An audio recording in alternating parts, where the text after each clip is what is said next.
c'est drôle parce qu'on va recevoir à 9h30 tout à l'heure quand les populistes trahissent le peuple. Mais qui trahit qui ? Moi, je vais vous faire écouter Emmanuel Macron. C'était le 5 janvier. Qui trahit qui ? C'est une bonne question. Moi, je veux bien que ce soit les populistes qui n'ont jamais été au pouvoir, les populistes. On est dans une situation catastrophique. Les populistes n'ont jamais été au pouvoir et c'est eux qui sont désignés les responsables. On demandera à M. Copé ce qu'il en pense tout à l'heure. Il les appelle charlatans. Je veux bien. Si les populistes qui n'ont jamais gouverné sont des charlatans, ceux qui gouvernent, c'est qui ? C'est des charlatans XXL ? Écoutez M. Macron, qui joue au président depuis 9 ans. Le 1er mai est un jour férié, c'est le jour du travail, mais le jour aussi des travailleuses et des travailleurs.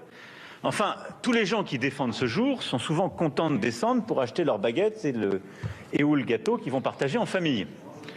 Et donc, il se trouve qu'il y a quand même des gens qui travaillent le 1er mai et que même ceux qui défendent le 1er mai sont souvent contents de pouvoir acheter du muguet chez les uns ou de la baguette chez les autres.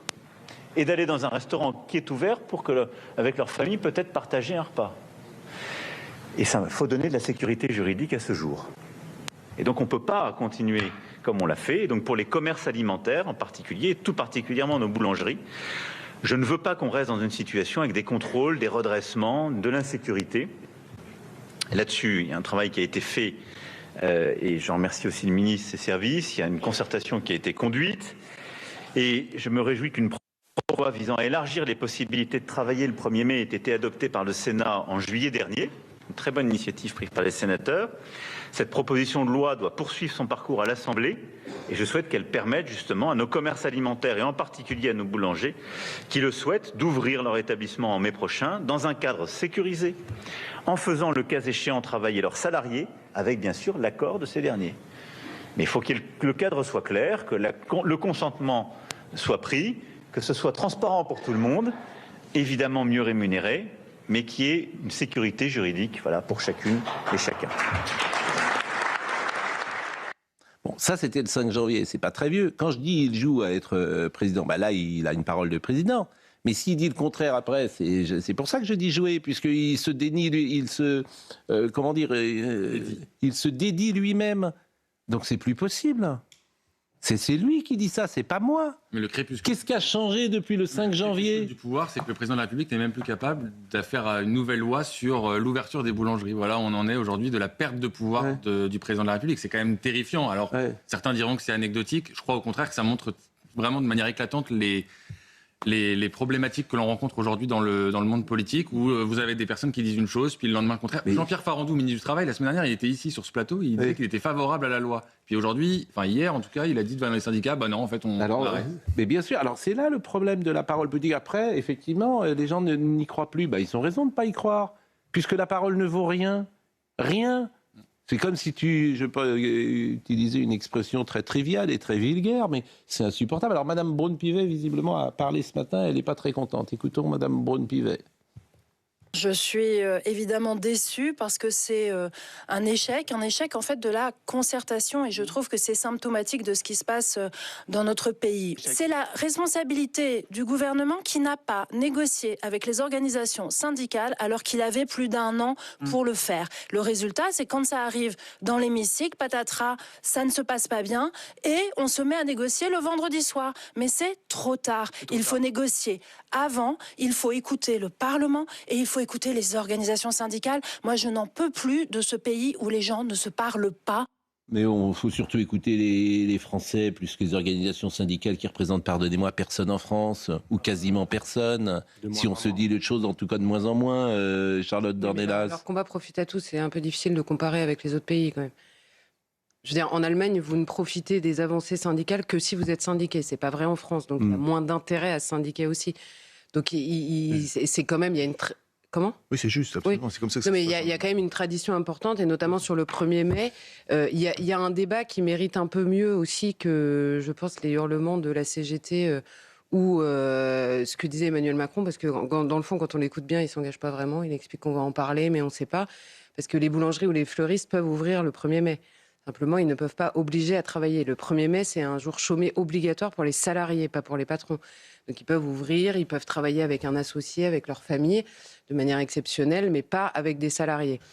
Moi, simplement, j'aimerais au moins que la droite, qui est hystérique sur le 1er mai, réfléchissent à la question du Charlotte travail de Dornelas. manière un peu plus globale. Voyez, je préférerais un pays dans lequel on peut consacrer certains jours dans l'année à autre chose qu'au travail, mais simplement en réfléchissant par ailleurs à mieux rémunérer le travail, à desserrer les taux sur les chefs d'entreprise, et que oui, certains jours dans l'année soient consacrés Mais à la Charlotte, famille, aux chacun fait ce amitiés. qu'il veut. Enfin, pourquoi vous n'êtes pas sur... si vous ne voulez pas travailler Mais le attendez, 1er mai, Pascal. le dimanche, etc., vous ne le Quelle est faites la pas. logique ? Quelle est la logique du travail le dimanche Ouais. ou du travail ou de l'interdiction du travail pour les salariés le 1er mai ? C'est que le contrat de travail, que vous le vouliez ou non, est un contrat de subordination du salarié à son patron. Et vous ne pouvez pas, avec la loi constitutionnelle aujourd'hui, dire les fleuristes pourront ouvrir, mais pas les supermarchés. Or, croyez-moi bien que le volontariat du salarié dans la grande entreprise ou dans la grande distribution, c'est discutable. Donc c'est pour ça que ce jour-là a été consacré, parce que c'est un lien de subordination. C'est quand même vrai. Ce que je veux dire, c'est que moi, c'est pas évidemment que le fleuriste qui se prend une amende, c'est grotesque. C'est évidemment ridicule. On était tous tombés des nues quand c'était arrivé. Pourquoi ? Parce qu'avant, ça se faisait pas comme ça. Avant, ils ouvraient. Il n'y avait pas un contrôleur du travail qui était envoyé ce jour-là. Mais c'est pas non plus. On en est encore là. On en est encore là. En 2026 à se demander si les fleuristes peuvent travailler. D'ailleurs, ils ont toujours pu ouvrir. Ils ont toujours pu ouvrir, les fleuristes et les boulangers. Simplement, il y a 3-4 ans, visiblement, il y a eu un contrôle en Vendée qui a déclenché... 80 000 € d'amende pour un boulanger qui avait des salariés. Bon. C'est quand même 750 € d'amende par employé présent, 1 500 € par apprenti. Mais ils peuvent ouvrir. Joseph Massescaron. Je vais perdre de la hauteur. Et puis la faiblesse du gouvernement. Alors, justement, je vais perdre de la hauteur par rapport à ce que vient de dire Charlotte Dornelas, qui elle a une vision, Charlotte nous propose une vision globale et qui est absolument essentielle. Mais le gouvernement, pourquoi il faiblit ? Le gouvernement faiblit aussi parce que cette proposition, aujourd'hui, Gabriel Attal en a fait son cheval de bataille. C'est ça la vérité. C'est-à-dire que derrière, pardon de ramener ça des considérations d'arrière-cuisine politique et politicienne, et notamment la présidentielle, Gabriel Attal a toute une série d'interventions prévues, notamment celle-ci, puis le fait que l'Alsace devienne un département, puis il va sortir un livre, etc. Et eux, évidemment, à l'exécutif, à la fois Emmanuel Macron, qui est son ancien Premier ministre, et en même temps Sébastien Lecornu, qui est son rival. Oui, Charlotte a raison, c'est encore pire que ce qu'on peut penser, mais c'est la réalité, il faut aussi que les personnes le sachent. Je pense surtout qu'ils veulent garder leur place, et que Sébastien Lecornu, il est prêt à tout pour garder sa place jusqu'au bout. Voilà, c'est-à-dire c'est l'immobilisme, c'est ça qui est le plus terrible. Oui, c'est l'immobilisme plus flinguer tous ses rivaux possibles. Oui. Voilà. Et Sébastien Lecornu est totalement tenu par les socialistes, ce qui correspond à un scandale démocratique dans la mesure où ce parti, il faut le rappeler, a quand même fait 1,7% à la présidentielle. On peut avoir, Charlotte, un débat sur le travail, c'est très intéressant. Maintenant, je pense Joachim Le Floch, la vraie question de fond derrière ces actualités, c'est surtout à l'impuissance publique et politique. Le fait qu'on a un gouvernement qui pratique en permanence les compromissions sous couvert de compromis, qui gère les affaires courantes et qui, vous l'avez dit, organise l'immobilisme en attendant 2027. Je pense que beaucoup de Français ont hâte que cette page se tourne. Écoutez M. Farandou, ministre du Travail, écoutez ce qu'il a dit. Il a dit le contraire de ce qu'il disait il y a 8 jours, mais bon, c'est pas grave. J'ai entendu les inquiétudes des organisations syndicales et je veux être clair, le 1er mai n'est pas une journée comme les autres. C'est la journée des travailleurs et des travailleuses, c'est le seul jour férié, chômé et payé. Ce principe général doit continuer à prévaloir, même si certaines dérogations sont possibles, on les connaît, au nom notamment de la continuité du service public. Ah, c'est lui aussi, il est fait vraiment. C'est du costaud. Hein. On a vraiment des gens, c'est du costaud. Hein. Pascal, vous vous rappelez de Jean-Pierre Farandou en 2024, il était patron de la SNCF, il avait déjà tout cédé aux syndicats parce qu'il avait la peur de des grèves pendant les Jeux Olympiques. Et donc, je pense qu'il y a aussi un sujet de comment il mène le dialogue social. Alors, on peut comprendre qu'il faut. Le dialogue social, c'est simple, ils ont peur. Il cède assez vite, finalement. Mais évidemment, il cède, là-dessus, il cède. J'imagine qu'il est missionné aussi par le Premier ministre qui lui a dit surtout tu ne fais rien. Mais bien sûr. Il dit à tous ses ministres, surtout vous ne faites rien. Il y a des choses sur lesquelles il cède. En revanche, ennuyer les braves gens pour qu'ils aillent tous se faire vacciner, ça, ils sont forts, ou les empêcher de prendre le café debout avec leur grand-mère ou que sais-je. Là, ils savent faire. Bon, écoutez, le dénommé Cyril Chabagnère était tout content de le CFTC, puisque effectivement, eux... Ils ont besoin juste d'une lettre. Hein. Il suffit d'une lettre des syndicats pour que ça... En fait, les syndicats, tu leur as donné l'occasion de sortir, j'allais dire, du bois. Ils s'ennuyaient un peu, je pense. Ils s'ennuyaient un peu, donc M. Chabagnère est tout content. Parce attendez, qu'il dit... la CFTC, c'est pas la CGT, hein. Non, Bah mais non. bon, Mais il n'y avait pas de sujet pour les syndicats dans le débat. il y a public combien en ce moment. Là, combien de salariés en France et combien en pourcentage sont salariés? Je crois que c'est moins de 5%. Combien? 8, je crois. Oui, Oui, le nombre de salariés en France, voilà. Tu laisses travailler les gens qui veulent travailler. Ça me paraît tellement évident. Écoutez, monsieur Chabagnier. Par le dialogue et en discutant, on peut trouver des solutions et des compromis ensemble pour un peu retirer cette ferveur et cette honte qu'il y a pu avoir dans ce débat autour du 1er mai. Donc aujourd'hui, c'est clair, les textes ne changeront pas et le 1er mai reste un jour chômé et un jour férié. C'est quand même très très important. Nous avons vu que, en fait, nous allons passer par des discussions, par des accords de branche pour discuter des quelques secteurs sur lesquels il peut y avoir des discussions en termes juridiques. Alors, il y a des mots valises qui veulent dire on fera rien. Dialogue social, on fera rien. Concertation, on fera rien. On changera pas. Négociation, on fera rien. Ça, c'est les mots, c'est l'inertie. Il Voilà. manque le mot commission. Commission. Oui, commission, une commission. Conclave sur les boulangeries. Bon, alors, Le 1er mai l'an prochain tombera sans doute dans l'entre-deux-tours Bon, de la présidentielle, donc autant dire qu'on va rien faire d'ici.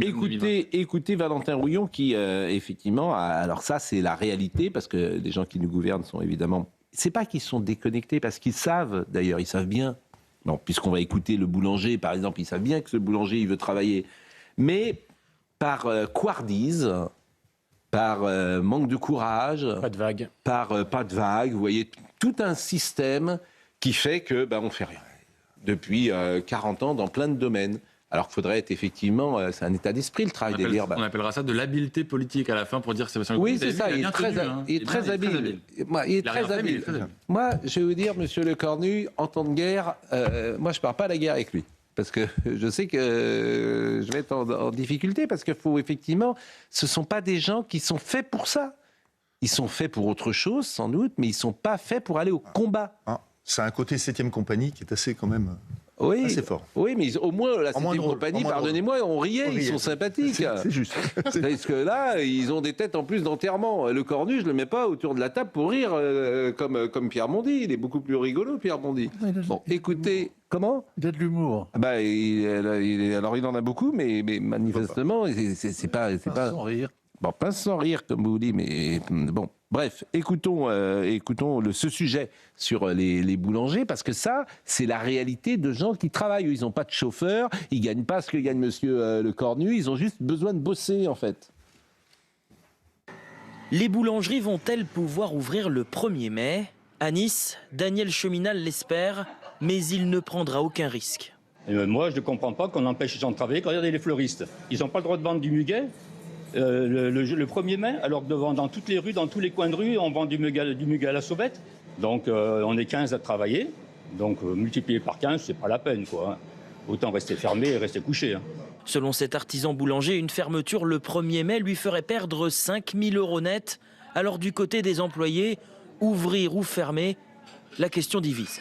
Nos anciens se sont battus pour avoir cette journée, donc je pense que cette journée, on a le droit d'être en repos.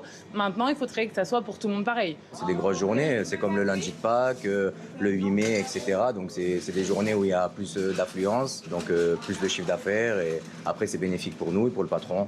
Donc je vois pas pourquoi on ne devrait pas travailler. Le débat du 1er mai repose aussi sur une date jugée dépassée. Je pense que l'État ne suit pas l'évolution des choses. En fait, les gens ont oublié ce que c'est le 1er mai. La société n'était pas la même. Aujourd'hui, le travail n'est plus comme avant, quoi. Si Daniel, comme d'autres boulangers, décide d'ouvrir le 1er mai, il s'expose à une amende pouvant aller jusqu'à 750 € par salarié et jusqu'à 1 500 € si le salarié est un mineur. Vous avez vu, dans la niche parlementaire, c'était la semaine dernière, les députés de la LFI ont chanté l'Internationale, ils ont chanté la Marseillaise, c'était les barricades, c'était la Commune, tu étais en plein Germinal, en place Zola. Tu avais vraiment l'impression que tu touchais à quelque chose de fondamental. Bon, tout ça est grotesque. Je suis désolé de le dire, tout ça est grotesque et on n'en est plus là. Et c'est là qu'il faudrait avoir des gens un peu courageux et qui traduisent un certain état d'esprit. Et hélas, ces gens-là n'existent pas aujourd'hui. Donc... Rien d'autre à rajouter sur ce sujet ?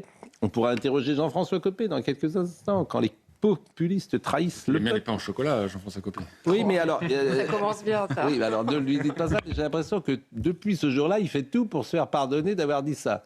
Il sera peut-être favorable à la fermeture des boulangeries. Il est complètement macroniste, hein, monsieur Copé. Hein. Il est d'ailleurs avec Édouard Philippe.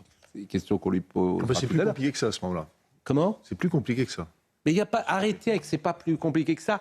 Ah Édouard Philippe a été le Premier ministre d'Emmanuel Macron. Ça s'appelle un macroniste. Ça ne vous a pas échappé que maintenant, il essaye de jeter sa gourme. Oui, mais pourquoi ? C'est pas plus compliqué. C'est parce que Macron est devenu toxique. Oui. C'est tout. Mais au fond, Mais je pense que Édouard Philippe, évidemment, il a été son Premier ministre. Arrêtez. Même de dire c'est plus compliqué que ça. Non, c'est pas plus compliqué que ça. C'est les mêmes. C'est là que même vous avez les éléments de langage. C'est les mêmes. C'est-à-dire rien. L'inertie. C'est tout. Eh oui. Et un peu de courage. Parce que déjà, c'est plus compliqué que ça. Ça veut dire, tiens, moi, j'ai une réflexion. Non. Eh bien, j'accepte ce matin officiellement le rôle de Georges Fenech. Vous acceptez quoi ? Parce que le rôle de Georges Fenech. J'accepte. Mais non, mais vous pouvez répondre. Voilà. Mais vous pouvez répondre. Quand vous dites c'est plus compliqué que ça, non. D'ailleurs, je vois que vous n'avez pas d'argument. Mais si, parce que c'est... Non. Vous dites l'inertie, mais parfois c'est même pire que ça. C'est carrément des réformes totalement contre-productives prises à Édouard Philippe. Je pense aux 80 km/h, à la fermeture de Fessenheim. Oui. Tout ça n'a pas fait c'est pas compliqué. Guillaume Casparian, député Ensemble, a pris la parole, me dit Marine Lançon. Donc écoutons-le et puis on dira quand même un petit mot sur la guerre. On a une loi aujourd'hui dans notre pays qui empêche les gens qui veulent bosser librement le 1er mai de le faire, dans certaines professions. On avait là une loi qui permettait de libérer les gens et de leur dire si vous avez envie de bosser, payez double, compensez, on vous permet de le faire. Et on a des syndicats qui sont montés au créneau, on a de la gauche qui est montée au créneau et un gouvernement qui cède à la fin. Et donc on va avoir des problèmes dans nos territoires le 1er mai avec des gens qui vont se faire contrôler, qui vont se faire emmerder. Et tout ça parce que la gauche et les syndicats tiennent le gouvernement par les couilles. Oh ! C'est un peu trivial. Il a lancé son parti, M. Casparian. C'est métaphorique. Bon, je salue Florian Bachelier, que vous connaissez, qui nous envoie des cartes postales de Rennes. Que me dit-il ce matin ? L'intelligence artificielle arrive à grande vitesse pour percuter l'ensemble des métiers et de nos modèles de production. Farandou a toute sa vie acheté la paix sociale à la SNCF avec l'argent public. Pas faux. Pour les Olivier Faure, le 1er mai, c'est toute l'année, depuis 40 ans. Le problème d'une grande partie de cette classe politique, c'est que leur vie est fériée. Oui, mais ça me paraît plus intéressant, vous voyez, comme débat Charlotte. sur le travail de manière générale. Encore une fois, moi, que des personnes soient la corde au cou, au point qu'un jour dans l'année, à savoir le 1er mai, fasse toute la différence pour eux, c'est ça que je trouve pas normal, vous voyez. Qu'ils ne puissent pas se permettre d'imaginer que pendant un jour dans l'année, ils fassent autre chose que leur travail. Donc le travail pèle... Bah non, mais je suis désolée, c'est la vérité. Non. Ah bon ? Ah bon, les petits artisans qui bossent, ils sont pas à un jour près dans l'année ? Bien sûr que si, en fait. Non, mais c'est un jour important. Le travail paye pas. Mais c'est un jour important. Celui-là, ils vont gagner plus. Charlotte, c'est un jour. Les fleuristes, ils vont mieux gagner leur vie. C'est comme si le 25 décembre, le chocolatier ferme. Non, encore une fois, c'est la question du muguet. Du muguet, ils peuvent encore le faire, c'est pas le sujet. Non, ils n'ont pas le droit. Mais bien sûr que si, ils peuvent le faire. Encore une fois, eux peuvent travailler. Ils peuvent travailler avec un associé, ils peuvent travailler avec des membres de leur famille, même le 1er mai. Ils n'ont juste pas le droit de faire travailler un salarié. C'est ça. Donc, oui, mais du coup, ils ferment. De ce fait, ils ferment. Je comprends. Mon fleuriste, il ferme. Encore une fois, que le travail soit à ce peu rémunérateur et qu'un chef d'entreprise, d'une petite entreprise, soit à ce point la corde au cou, 15 jours dans l'année puisse faire la différence, je pense que c'est ça le vrai sujet, vous voyez. Bon, monsieur Hervouette, ça va bien ? Mais très très bien. Je suis aux côtés des primeurs nantais qui fabriquent le... Et oui, en plus, c'est des primeurs nantais qui blanchissent en ce moment leur non, mais sérieusement, oui, bien sûr. Blanc, vous savez, sur le muguet. Bon, il n'y a rien eu cette nuit ? Vous êtes déçus ? Non, mais il n'y a rien que l'on sache. Dans votre vie personnelle, bien sûr. Je parle dans le monde. Il ne s'est rien passé. Il ne s'est rien passé. Nous sommes tous au droit du travail le 1er mai. C'est la seule chose. Il y a J.D. Vance quand même. J'ai vu qu'il a parlé par rapport à ce qu'on a écouté hier. Bon, Trump a répété. J.D. Vance. Pourquoi c'est un calvaire ? En l'espace d'une semaine, là, il est allé donc à Budapest pour soutenir Viktor Orban. C'était en vain. Oui. Il est allé au Pakistan pour discuter avec les mollahs. C'était en vain. Et hier, en plus, il a dû soutenir Donald Trump qui venait d'insulter le pape alors qu'il est le catholique de service à l'intérieur de Il a la dit que Maison c'était pas Blanche. grave. Il a dit simplement que le pape devait rester sur la morale. Ah oui, parce que Mais la guerre, que c'est finalement, il y a La guerre, toujours eu des Parce que oppositions. la guerre, ça n'a rien de moral. Bon. Non, accessoirement, c'est un chef d'État aussi. Tenez, on va l'écouter, J.D. Vance, ce qu'il a dit précisément, je le dis pour Marine. Laval, C'est sur l'Église catholique, effectivement, on connaît l'échange aigre-doux qu'il y a eu entre Donald Trump et Léon XIV. Et J.D. Vance, écoutez ce qu'il a dit.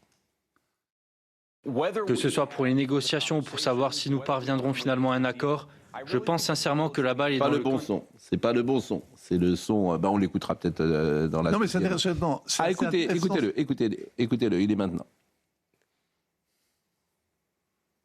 J.D. Vance. Est-ce que J.D. Vance arrive? Parce que J.D. Vance.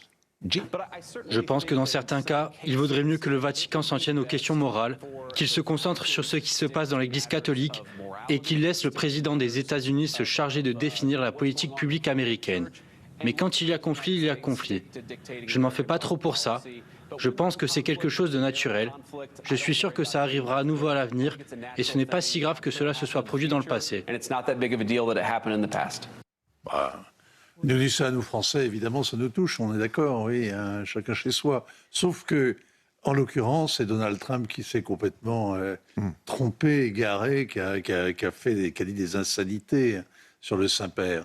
Et tout le monde en est aussi assez des d'accord. insanités, peut-être pas exagéré, mais Il a eu oui, son non, mais propos c'est un même. peu. Personne n'a manqué de respect depuis. Oui, non, mais c'est vrai qu'il a. Depuis. Non, mais pardonnez-moi, mais la parole de J.D. Vance, il y a une dizaine de jours, il était à un podcast néoconservateur, et il a dit qu'il fallait relancer la recherche sur les ovnis, parce qu'il pensait d'ailleurs que les ovnis, ce n'étaient pas des ovnis, mais c'était des démons. Voilà. Donc, disons, la parole de ces personnes quand même...